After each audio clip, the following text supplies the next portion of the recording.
I'm Steve. I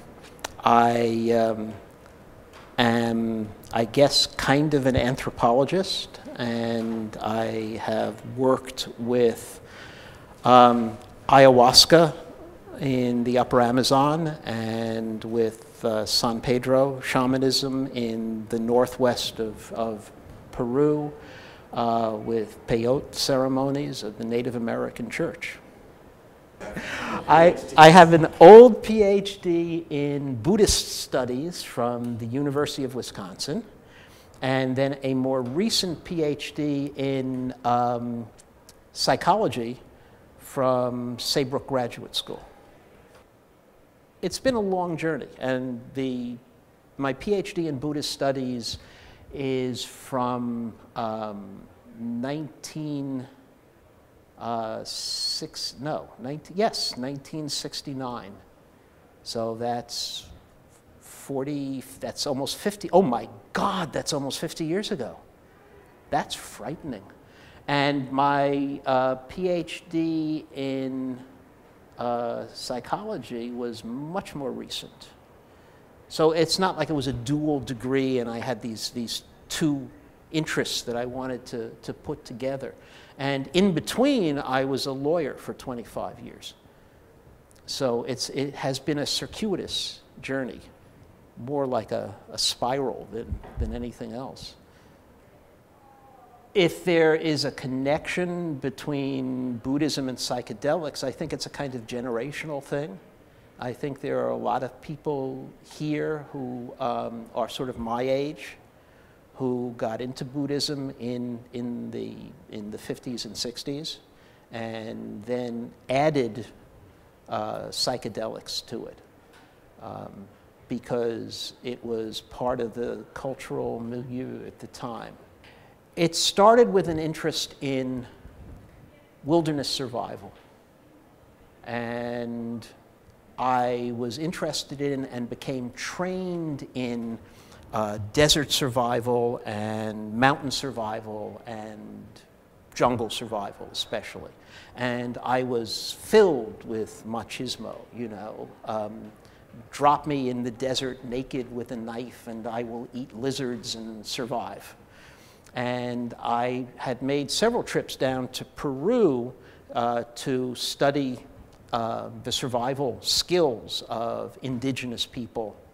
I went down there because I had been trained in wilderness medicine, wilderness emergency medicine. I went down there with the Rainforest Health Project to help bring basic medical care to remote indigenous villages. And the more I studied the ways in which indigenous people in both North and South America survived and flourished in the wilderness, it became clearer and clearer to me that there was a significant spiritual component in the ways in which they related to each other and to their environment.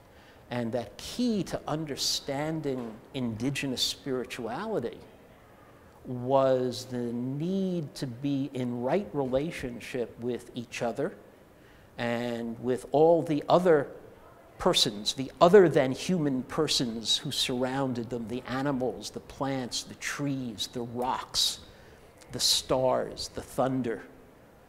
And the need to be in right relationship with these persons, whether they were human or other than human, was what was most significant about the ways in which they related to their environment and used that environment to survive. So I became really interested in that. I wanted to know what the secret was.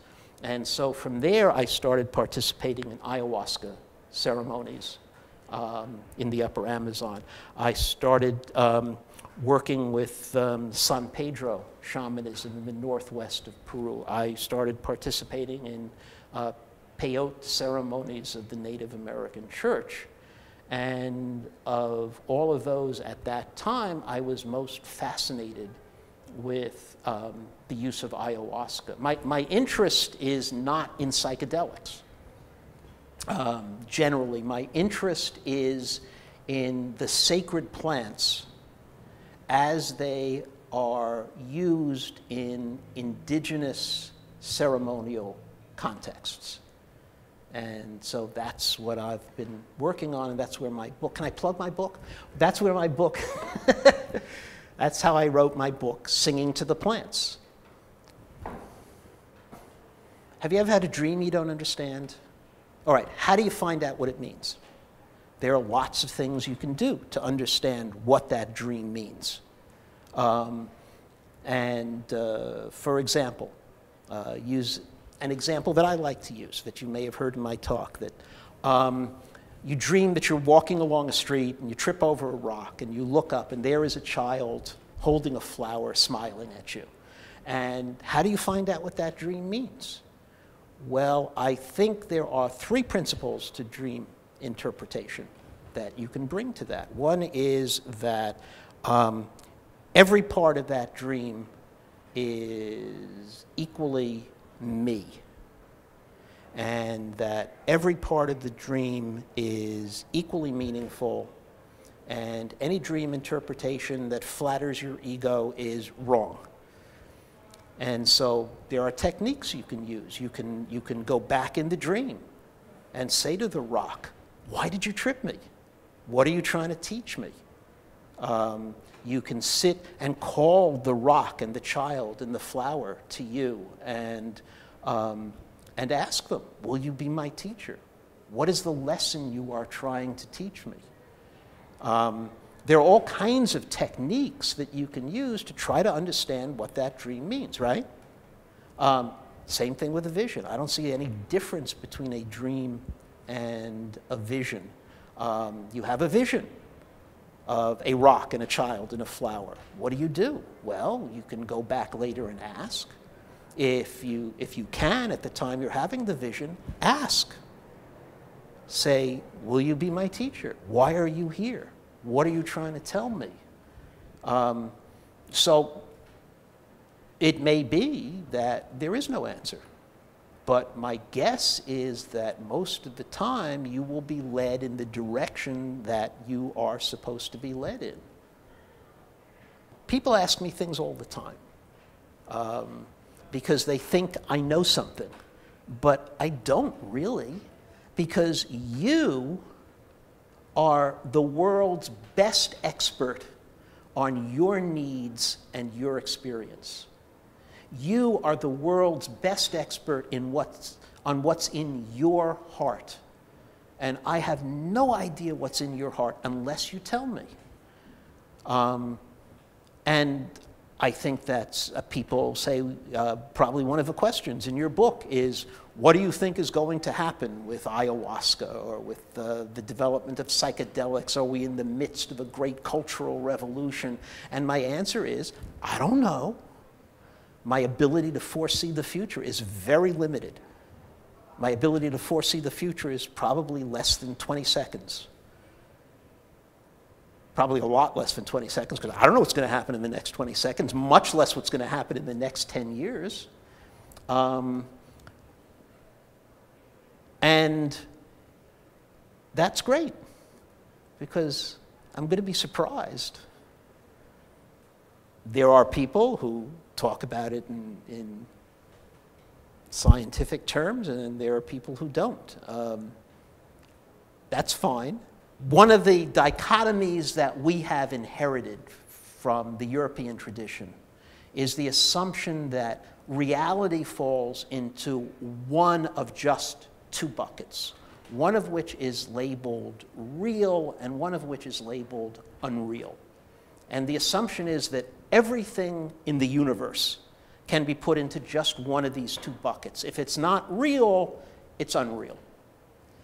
But I think, like most of the European dichotomies that we have inherited, we need to subvert this.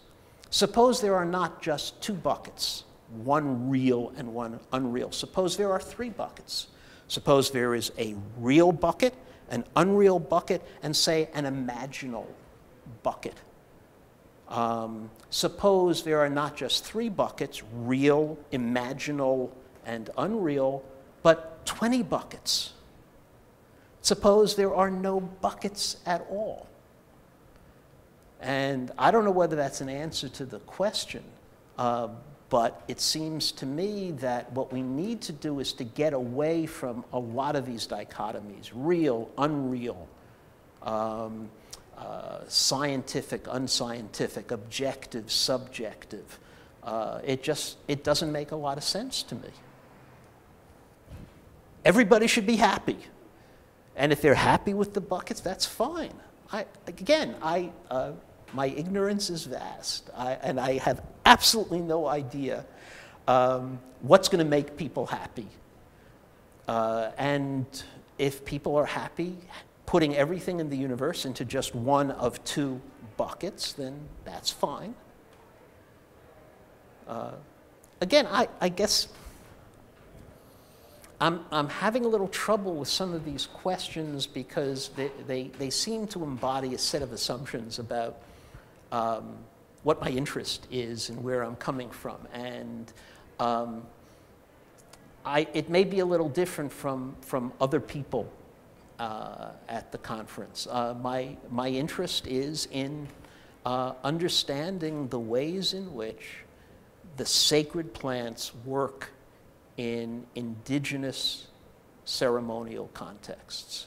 I am fascinated by the ways in which, say, ayahuasca is being imported into North America, into the West, and the ways in which Western, North American concepts of health and sickness and healing and the nature of sickness and what constitutes the healing of human suffering are all being exported into the Upper Amazon. Because Amazonian conceptions of all of these things are entirely different from the ways in which they are viewed by most people at this conference. And I think that's fascinating. I am willing to say that the interest in ayahuasca in North America began in 1993. What happened in 1993? The book, Ayahuasca Visions, the iconography of a Peruvian shaman by Eduardo Luis Luna, with all these magnificent paintings by Pablo Amaringo, was published. And everybody looked at that, and the whole psychedelic community said, wow, that is so neat. And so a few people started going because they wanted visions like that.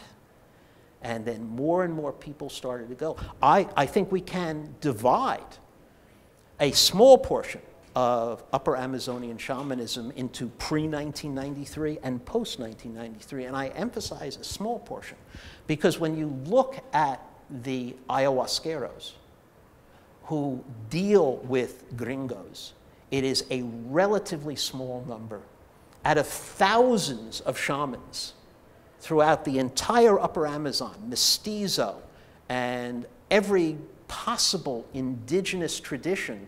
Thousands of these, maybe 20 or 30, have any contact with gringos at all. So yes, there is a tremendous impact on a relatively small number of people who have gone into the specialty of dealing with gringos. And so what effect that's going to have on indigenous healers who are farther away from the urban centers of Iquitos or Pucallpa or Puerto Maldonado, I don't know. As a matter of fact, if you ask me, that tradition is in great danger of dying out altogether. As a result of gringos? No, as a result of the fact that young Peruvians don't want to be shamans. They do not want to become apprentices to shamans and undergo the rigors of shamanic training, which involves significant deprivation. And they don't want to undertake a study that they don't see as having cultural or economic significance to them. And it may be that the influx of gringo interest is going to preserve a certain portion of this while the rest dies out, but who knows? It may be that it's going to change. Mestizo shamanism has been changing for at least 100 years. It's a relatively new tradition, and it's been voraciously eclectic for a tremendously long time, as long as it's been in existence. 120 years. You see the tradition changing. Whereas a lot of people at the beginning were very interested in working with mestizo shamans, now Shipibo shamans have become very popular. And the Shipibo shamans who work with gringos are assimilating their own practices to mestizo practices. For example, traditionally among the Shipibo, the patient did not drink ayahuasca.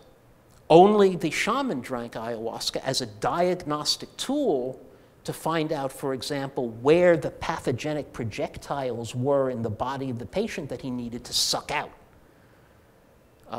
It is a mestizo practice for everybody to drink ayahuasca. The tradition is changing, and I have no idea what's going to happen to it.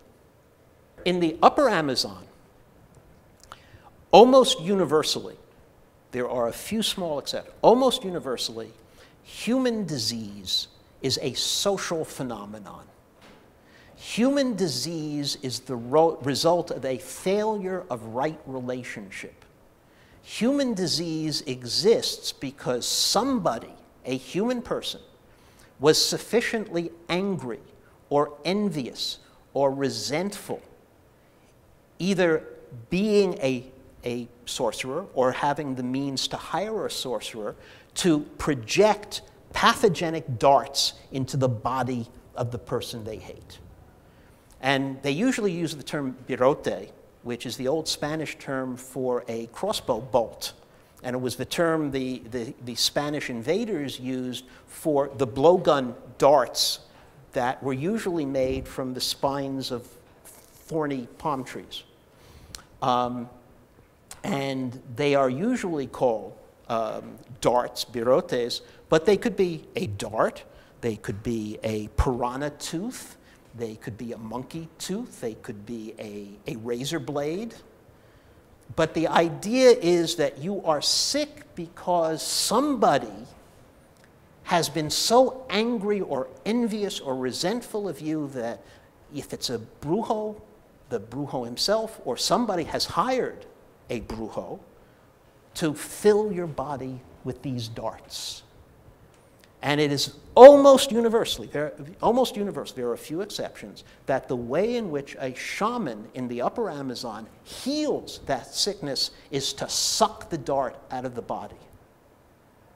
And that's true among almost every people of the upper Amazon. As a matter of fact, the sucking shaman is a cross-cultural phenomenon. You find sucking shamans all over the world, because this concept of sickness being the result of a pathogenic projectile is very widespread.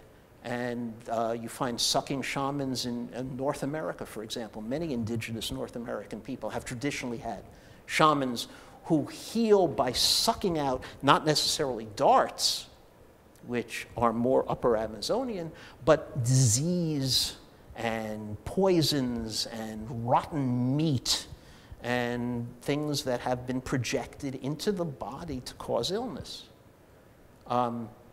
People who go to the Amazon for healing generally don't get any of that. The shamans who deal with gringos have adopted our notion of psychedelics as producing a transformative experience, as producing some kind of an epiphany, as producing some kind of a cognitive change that will transform your life or heal you in some very gringo way. The diseases that these shamans heal are gringo diseases. They are not upper Amazonian diseases, which all involve being struck by a pathogenic projectile.